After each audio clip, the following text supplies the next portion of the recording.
पंचायत आम चुनाव 2021 का इंतजार था और उसकी चुनाव आप सबों को पता है कि जून में की जानी थी, लेकिन कोरोना एक ऐसी विपत्ति सबों के लिए आई है जिसमें पूरा जन सामान्य वह डिस्टर्ब हुआ है। हम सभी इसके डिस्टर्ब हुए हैं।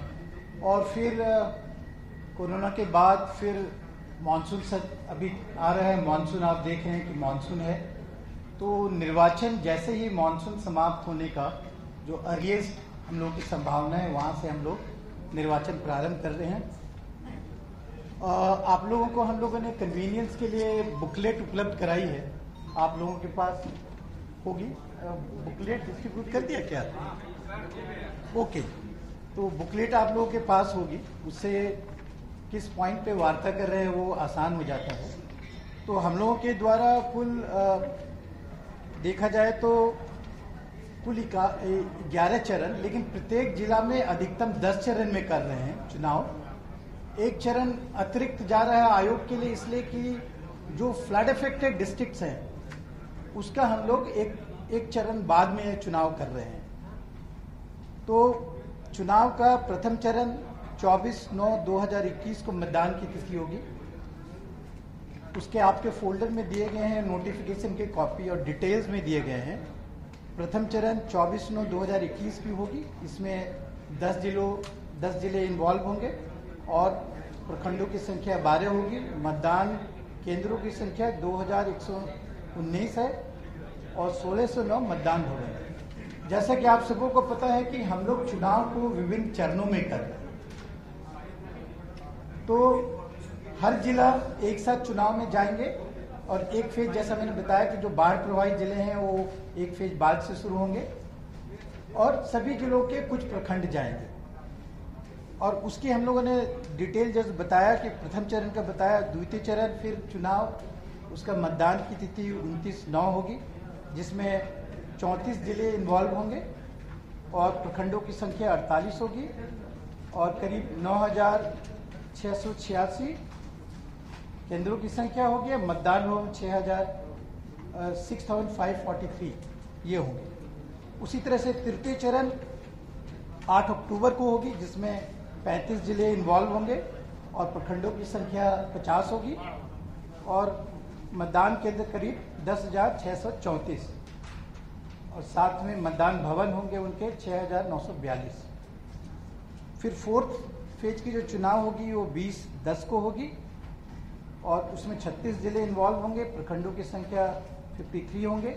11,318 होंगे मतदान केंद्र और मतदान भवनों की संख्या 7,729। पंचम चरण के चुनाव 24/10 को होंगे और इसमें जिले 38 डिस्ट्रिक्ट्स इन्वॉल्व होंगे। प्रखंडों की संख्या 58 होगी। मतदान केंद्रों की संख्या 12,056 और भवनों की संख्या 7,810। 6 फेज के जो चुनाव होंगे 3 नवंबर को होंगे। इसी तरह से डिटेल हमने दिया हुआ है।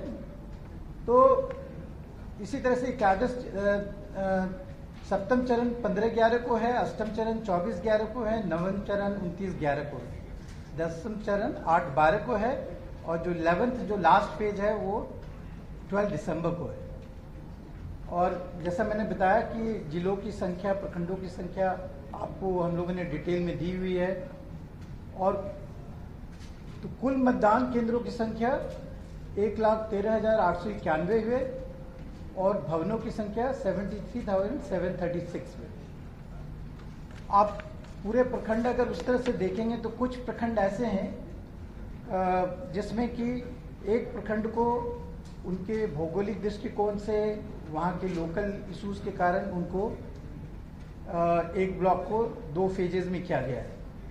जैसे तरियानी, सीवर जिले के तरियानी प्रखंड हैं, लखीसराय जिले के सूर्यगढ़ा प्रखंड हैं, शेखपुरा जिले के शेखपुरा प्रखंड हैं, खगड़िया जिले के परबत्ता, गोगरी, खगड़िया, अलौली। तो इस तरह के जो 7 प्रखंड हैं ये 2 चरण में चुनाव कर रहे हैं। बाकी सभी प्रखंडों में एक चरण में चुनाव किया जा रहा है। और तो इस तरीके से इसकी डिटेल कार्यक्रम हमने आपको दिया हुआ है। जहां तक जो चुनाव जो कराए जाएंगे, तो आप सबों को पता है कि प्रखंड हमारे 534 हैं। उसमें से अभी रिसेंटली बेतिया के जितने पंचायत हैं वो अर्बन डेवलपमेंट में चले गए हैं। ग्राम पंचायत 8072 ये हैं, और जो पॉपुलेशन है 9.28 करोड़ हमारी जो रूरल पॉपुलेशन है, उसमें से 6.38 करोड़ हमारे वोटर्स हैं, इलेक्टर्स हैं। ग्रामीण मतदाताओं की संख्या है, इसमें से पुरुष मतदाता 3.35 करोड़, महिला मतदाता 3.03 करोड़ और अन्य मतदाता 2471। और जैसे कि मतदान केंद्र हमने बताया, कुल 1,13,891 मतदान केंद्र। तो एक जस्ट स्नैपशॉट में बता रहा हूं कि इतने ये हमारा डायमेंशन है। और मुखिया के जैसे आपको पता है कि प्रत्येक पंचायत में एक मुखिया होते हैं, तो 8072 मुखिया के पदों के लिए चुनाव होंगे। ग्राम पंचायत सदस्य 1,13,307 ग्राम पंचायत सदस्यों के लिए सदस्य होंगे। पंचायत समिति सदस्य 11,104, जिला परिषद सदस्य 1,160, ग्राम कचहरी सरपंच 8,072 और ग्राम कचहरी पंच 1,13,307। कुल 2,55,022 पदों के लिए निर्वाचन किया जाएगा। और पूर्व में जैसे बताया गया कि बाढ़ के करीब 28 जिले हमारे हैं। इन 28 जिलों को फर्स्ट फेज जो हम लोग 24 से शुरू कर रहे हैं, उस समय से नहीं करके सेकंड फेज से इन 28 जिलों में चुनाव किया जाएगा। कहने की जो शुरुआत होगी 24 को, तो 10 जिले में चुनाव कराए जाएंगे। उसके बाद 29 सितंबर को जो आपके बाकी जो बाढ़ग्रस्त जिले हैं उनको लिया जाएगा। ऐसे आशंका ये है कि हम लोग की जो ओवरऑल देखें तो 15 सितंबर के बाद बाढ़ का समस्या लगभग समाप्त हो जाता है। इसीलिए उसके बाद ही हम लोगों ने चुनाव कराने का निर्णय लिया, जिससे कि मतदाताओं को कहीं भी कम्युनिकेशन ब्लॉक ना हो, कहीं भी किसी तरह की समस्या ना हो। बूथ आप सभी जानते हैं कि सारे ग्रामीण क्षेत्रों में, सुदूर क्षेत्रों में है, वहाँ के आवागमन की, पोलिंग पार्टीज की भी समस्या ना हो, ठहरने की समस्या न हो, इत्यादि सारे चीज़ों को जो लॉजिस्टिक इतनी बड़ी की जाती है चुनाव के दौरान, जिससे आप लोग सभी अवगत हैं, उन सारे समस्याओं को देखते हुए जैसे ही मानसून समाप्त होता है, जो कि हम लोग आंकड़े से देखते हैं कि 15 सितंबर के बाद ये सारा समाप्त होने के करीब रहता है, इसलिए हम लोगों ने उसी के आधार पे चुनाव करा रहे हैं। और फर्स्ट फेज बाकी भी जितने जिले 38 जिले भी कर रहे हैं, तो उनके ऐसा नहीं कि कुछ जिलों में हो सकता है कि सारे पूरा जिला ही बाढ़ग्रस्त हो, लेकिन अधिकतर जो बाढ़ वाले जिले हैं उसमें ऐसा है कि उनके कुछ प्रखंड जो हैं वो फ्लड से अफेक्टेड रहते हैं। इस कारण से जो हम लोग जो 10 चरण एक जिला में कर रहे हैं, तो उन लोगों ने जो अपने कार्यक्रम बनाए हैं, तो वो इस तरह से बनाए हैं कि उनके जिलों के जो बाढ़ग्रस्त इलाके नहीं हैं, उनको प्राथमिकता से पहले चरण में लिया गया है। कहने का मतलब है कि अगर एक जिले में 10 चरण में चुनाव हो रहे हैं, तो पहले, दूसरे, तीसरे, चौथे, 5वें चरण तक ये सारे वैसे प्रखंड हैं जहाँ पे कि बाढ़ की आशंका बिल्कुल नहीं है। तो अगर उस तरह से देखें तो पंचम चरण हमारा 24 अक्टूबर एंड में पहुँच जाता है। तो बाढ़ग्रस्त जो मुख्य रूप से बाढ़ग्रस्त प्रखंड है, उनमें सप्तम चरण के बाद मतलब ऑलमोस्ट नवंबर में जाकर के ही निर्वाचन होगा, जिससे कि बाढ़ की आशंका बिल्कुल नहीं रहेगी, उसका कोई हम लोग के चुनाव पे कोई प्रभाव नहीं पड़ेगा। तो डिटेल्स में शेयर किए हैं कि जब चुनाव होते हैं, तो जैसे अगर 24 तारीख को जो आपके मतदान की तिथि है, तो उसके आप सबों को पता है कि प्रारूप प्रकाशन किया जाता है जिला निर्वाचन पदाधिकारी के द्वारा। आफ्टर जो आज हम लोग नोटिफिकेशन कर रहे हैं, इसके बाद जिला निर्वाचन पदाधिकारी जो जिला पदाधिकारी होते हैं, उनके द्वारा एक प्रपत्र 5 में सूचना दी जाती है। उसके बाद नॉमिनेशन का काम शुरू होता है। तो पहले जो फेज का है वो 1 सितंबर से सूचना प्रकाशित की जाएगी प्रपत्र 5 में, और नॉमिनेशन जो है वो उसके नेक्स्ट डे 2 सितंबर से वो नॉमिनेशन प्रारंभ हो जाएगी। और नॉमिनेशन जैसा कि आप बताएं वो 1 सप्ताह के करीब रहता है और उसके बाद उसकी अंतिम तिथि 8-9 को होगी नॉमिनेशन की। फिर उसके बाद समीक्षा की जाती है जिसकी अधिकतम मैक्सिमम 3 डेज का रहता है समीक्षा की तिथि। 11-9 को फाइनल हो जाएगी समीक्षा और अंतिम जो 2 दिन के लिए जो अगर कोई विड्रॉ करना चाहते हैं, अभ्यर्थी अगर वापसी लेना चाहते हैं तो वो 13 तारीख को उसकी तिथि है और उसी दिन प्रतीक की आवंटन की जाएगी और फिर उसके बाद 24 तारीख को उनको इस बीच में कैंपेन का पीरियड मिला और उसके बाद 24 तारीख को चुनाव होंगे। तो ये प्रथम फेज की मैंने आपको बताया और डिटेल कौन कौन जिले जा रहे हैं। जैसे पहले फेज में कैमूर, रोहतास, नालंदा, गया, गया, Nawada, not Nalanda, Gaya, Nawada, Aurangabad, Jehanabad, Arwal, Saran, not Saran, okay. So these are the districts जो कि आपके फर्स्ट फेज में जाएंगे। जो 10 जिले जहाँ पे कि जो बिल्कुल ही आप देखे होंगे वो सारे मोस्टली साउथ बिहार के डिस्ट्रिक्ट्स हैं जहाँ पे कोई भी प्रकोप बाढ़ का नहीं। तो ये कार्यक्रम हम डिटेल में आपको दे रहे हैं। जैसा कि आप जानते हैं कि चरणवार इसी तरह से सभी फेज के डिटेल्स बनाए गए हैं कि उनको कब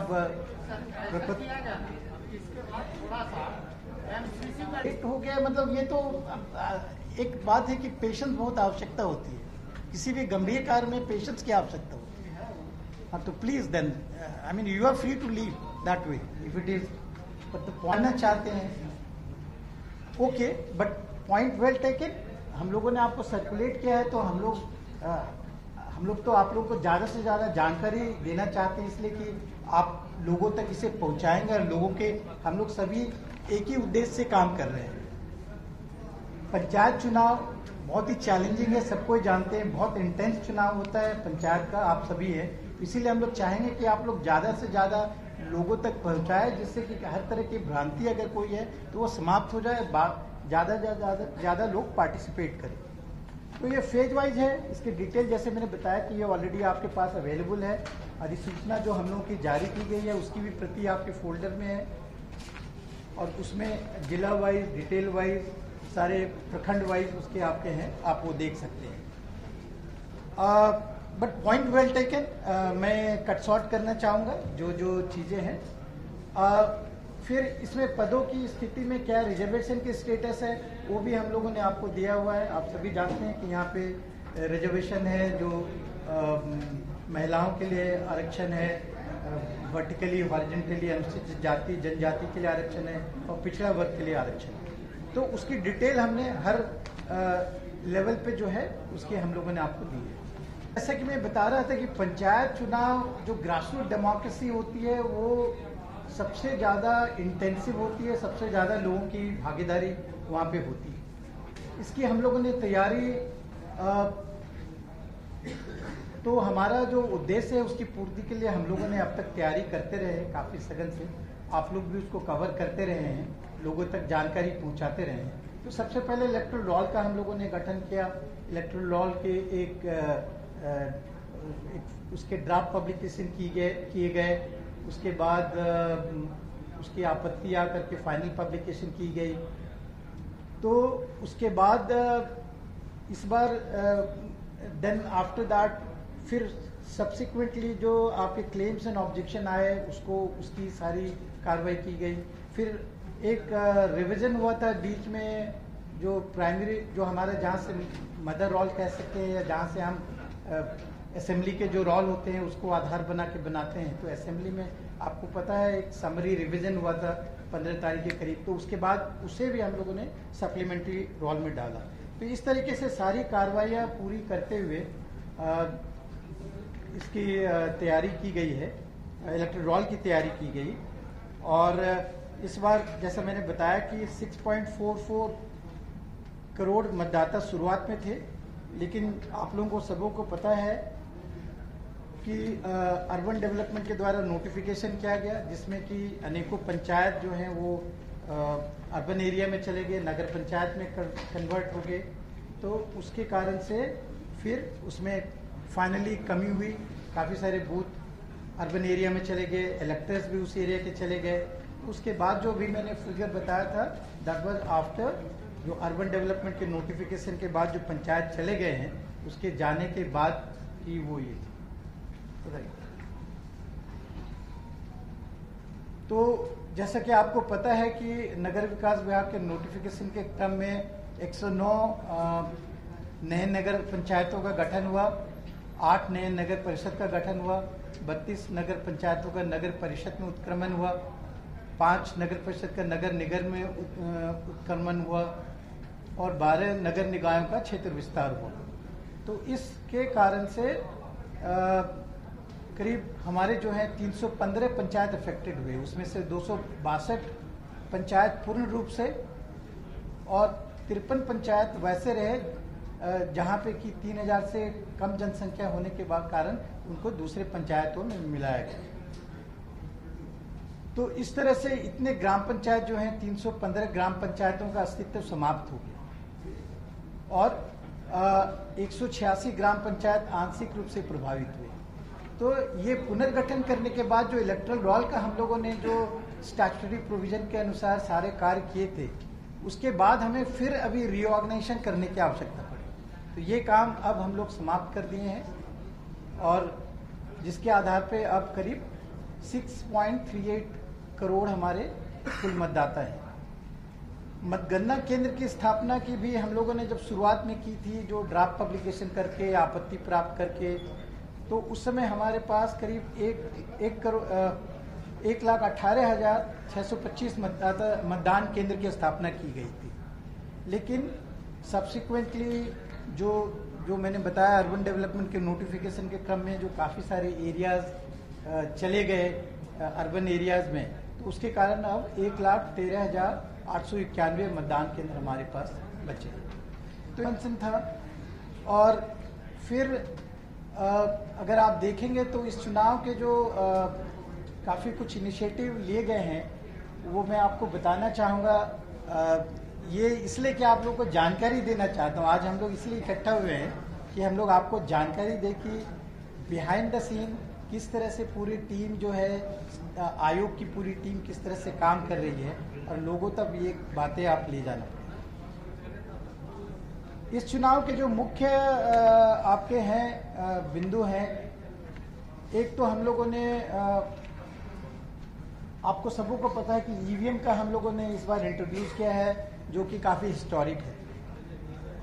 ईवीएम का मात्र कारण ये है कि आप सबों को पता है कि निर्वाचन में जब तक आप ईवीएम नहीं लगाएंगे आज के दौर में, जहाँ पे जितनी, तो उसकी शुद्धता या उसकी पारदर्शिता पे प्रश्न चिन्ह लगता है। तो इसका एक ही तरीका है कि आप अगर ईवीएम करें तो बहुत सारी समस्याएं जो होती है, मतदान केंद्रों पे जो समस्या होती है, जिससे आप सब अवगत हैं कि काफ़ी बार बूथ कैप्चरिंग हो जाता है, साइलेंट बूथ कैप्चरिंग हो जाता है। तो उसको दूर करने के लिए हम लोगों ने ईवीएम का पहली बार यहाँ के पंचायत चुनाव में हम लोग इस्तेमाल कर रहे हैं। और परंतु ईवीएम आप लोगों को शायद पूरी कहानी पता ही होगी कि हम लोग पहले मल्टी पोस्ट ईवीएम का इस्तेमाल करना चाह रहे थे, फिर कतिपय कारणों से वो हम लोग नहीं कर पाए, तो जिसके कारण हमें फिर जो M2 ईवीएम है ECI के, उनको इस्तेमाल कर रहे हैं। तो उस ईवीएम में एक ईवीएम में एक पोस्ट ही किया जा सकता है। तो जितनी संख्या में हमें ईवीएम चाहिए थी वो ईवीएम की संख्या हमें पर्याप्त नहीं हो पाई। तो इसके कारण से 4 पोस्ट जहाँ पे बहुत ही इंटेंस कंपटीशन रहता है, पंचायत स्तर के जो हमारे त्रिस्तरीय पंचायत हैं, उनके 4 पोस्ट का हम लोग ईवीएम से चुनाव कर रहे हैं। और बाकी जो 2 पोस्ट हैं पंच सरपंच के, वो हम लोग बैलेट बॉक्स से करेंगे। तो इस तरह का निर्णय लिया गया है। तो ये एक नया चैलेंज हम लोगों के लिए आया है, क्योंकि लॉजिस्टिकली अगर देखें तो ईवीएम हम लोग पूरे 36 राज्यों के 222 जिलों से लेकर के आए हैं। तो ये एक हरकुलियन टास्क था, एक बहुत बड़ा चैलेंज था हम लोगों के लिए। लेकिन हम लोगों की जितनी टीम है, जिला के पदाधिकारी, जिला के निर्वाचन पदाधिकारी, जिला के सारी टीम, आयोग की सारी टीम मिल करके इस काम को फर्स्ट जो हमारी चैलेंज थी उसको हम लोगों ने पूरा किया है। अब ईवीएम के अब FLCs होते हैं जो ईवीएम लाने के बाद उसकी जो फर्स्ट लेवल चेकिंग होती है वो सारे जिलों में की जा रही है और वो अंतिम दौर पे है। ऑलमोस्ट 97-98% उसकी FLC कर दी गई है। अब मात्र करीब 2-3% बचे हैं जो आज या कल तक में हम लोग समाप्त कर लेंगे। जैसा मैंने बताया कि ईवीएम हमारे लिए बहुत बड़ी चुनौती थी। हम लोग की आवश्यकता थी ईवीएम की करीब 2.56 लाख के करीब हम लोग की आवश्यकता थी फेजेज में इलेक्शन करने की। ओरिजिनली अगर देखेंगे तो हमारे को करीब 8 लाख के करीब ईवीएम की आवश्यकता थी, जो इस तरह के ईवीएम जो कन्वेंशनल ईवीएम जो करते हैं। तो फिर ECI के द्वारा हमारे 4.6 लाख देने का निर्णय लिया गया। बट अल्टीमेटली हमको सारे पदों को अगर 6 पद को करते तो मिनिमम फेजेस में करने के लिए हमें 2.56 लाख की जरूरत थी। हमें करीब और हमें जो मिला वो करीब 2.21 लाख मिला। उसमें से भी चूंकि पेयर्ड आपके बेल कंपनी है और ECI कंपनी है, एक दूसरे को मैच नहीं करते हैं, तो पेयरिंग होना आवश्यक होता है। तो हमें पेयर्ड ईवीएम जो है बेल या ECI के जो BU-CU की जो पेयर्ड होती है वो करीब 1.87 लाख मिली। तो 4 पदों को करने के लिए हमें करीब 1.74 लाख की आवश्यकता है BU की और 1.63 लाख CU की आवश्यकता है। इसीलिए हम लोगों ने निर्णय लिया, क्योंकि आपको ये भी जरूरी था कि आप 5% ट्रेनिंग के लिए रिजर्व रखें, 15% एक्स्ट्रा रिजर्व रखें। FLC के दौरान जो कमियां हो सकती है उसके कारण आपको 15% रिजर्व रखना था। तो इन सारों को करते हुए हम लोगों ने अल्टीमेटली 4 पदों पे इसीलिए करने का निर्णय लिया गया जहाँ पे किस कंपटीशन है जो प्रभावित करता है। और बाकी में जो है जैसा कि बताया पंच सरपंच के लिए मतपेटिकाओं के द्वारा किया जाएगा और मतपेटिका हमारे पास उपलब्ध सफिशिएंट हैं। करीब हमारे पास करीब 2 लाख मतपेटिकाएं उपलब्ध हैं, जबकि हर फेज में लगभग 24,000 से 25,000 मतपेटिका का उपयोग किया जाएगा। तो वो फेज वाइज चलेंगे और पूरे चुनाव में लगभग हर फेज में करीब 1,90,000 से 1 लाख कर्मी लगेंगे और करीब उतने ही बल लगेंगे। 1 लाख के करीब बल की आवश्यकता होगी। और तो इस तरीके से सारा ये हो गया। एंड देन हम लोगों ने चुनाव की जानकारी देने के लिए नामांकन का, जैसे हमने बताया कि आज से मॉडल कोड ऑफ कंडक्ट वो लागू हो गया है और मॉडल कोड ऑफ कंडक्ट की अगर देखेंगे तो हम लोगों ने उसकी जो गाइडलाइंस हैं, आप हमारे जो साइट पे जाएंगे, वेबसाइट पे जाएंगे, तो सारे पुस्तिका जितने भी गाइडलाइंस हैं वो वहाँ पे अपलोड किए गए हैं, जिससे कि सबों को there is a new website, will show you the website, please wait.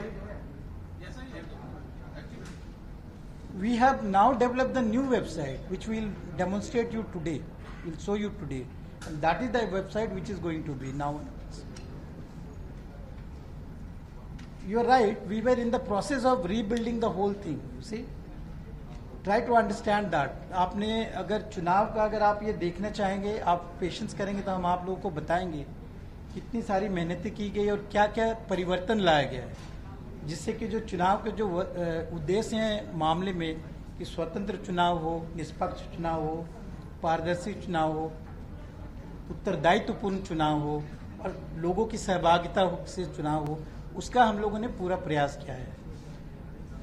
You got to appreciate that, you say. ये मैं जनरल बता रहा था। आदर्श आचार संहिता के या जितने भी बुकलेट्स हम लोग चुनाव के लिए इस बार के लिए जैसा कि बताया कि पारदर्शिता के लिए डिजिटाइजेशन का होना बहुत आवश्यक है। हम लोगों ने पूरी चुनाव की प्रक्रिया A to Z right up to result सारे चीजें हम लोगों ने IT बेस्ड किया है, ऑनलाइन मॉनिटरिंग है, डिजिटाइज किया गया है हर पहलू। तो वो मैं एक डेमो देना चाहता हूँ, एटलीस्ट बताना चाहता हूँ। डेमो देने में तो काफी समय लगेगा, बट ब्रीफली मैं अपने IT टीम को बताना चाहूंगा। रिक्वेस्ट करूंगा कि वो विकास थोड़ा डेमो दे सकते हैं क्या आप? जस्ट फॉर योर इन्फॉर्मेशन से डिटेल्स में ये तो अब शुरुआत हो रही है। हम चाहेंगे कि एथिकली विजिबिलिटी हो। Sorry? Legalistic kind of thing, we cannot give you in a clear cut terms आप क्या पूछ रहे हैं. It's a very subjective kind of thing. वैसे कैंडिडेट उसमें तो क्राइटेरिया है कौन लोग डिस्क्वालीफाई हो सकते हैं. 135 एक्ट का प्रावधान है, उसके अंतर्गत ही कार्रवाई होगी. जहां पे उस तरह की इंफॉर्मेशन आएगी उसके अंतर्गत एक्ट के अंतर्गत कार्रवाई होगी. क्योंकि ऐसे कि कोई भी निर्वाचन जो हो एक्ट और रूल से बाइंड रहता है और किसी को भी नेचुरल जस्टिस कहलाता है कि उसे अपॉर्चुनिटी मिलनी चाहिए, उस तरीके से कार्रवाई की जाएगी. That is what. See the whatever, I cannot give you just black and everything is not black and white. जैसे मैंने बताया कि नेचुरल जस्टिस भी है. अगर किसी के साथ शिकायत आएगी इसलिए तो एफिडेविट दिया जा रहा है, उसको पब्लिकली किया जा रहा है. तो wherever there is something wrong as per the act and rule, we will act as per the act and the rule. Tell you on this thing. What I am saying is what is the principle.